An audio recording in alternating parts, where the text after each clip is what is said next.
Ano po ba totoong simbahan na itinatag ni Kristo?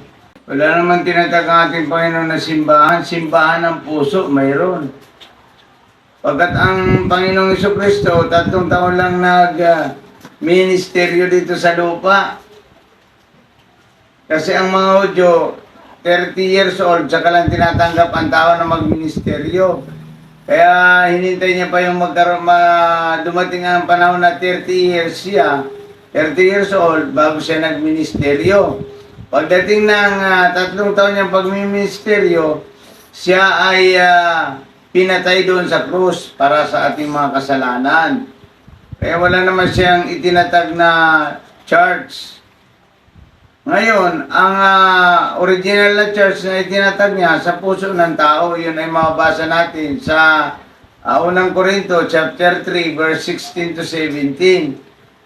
Yun ang tinatag niya. Pero yung physical, yung biblical, yung material na pagtatag ay wala siyang itinatag.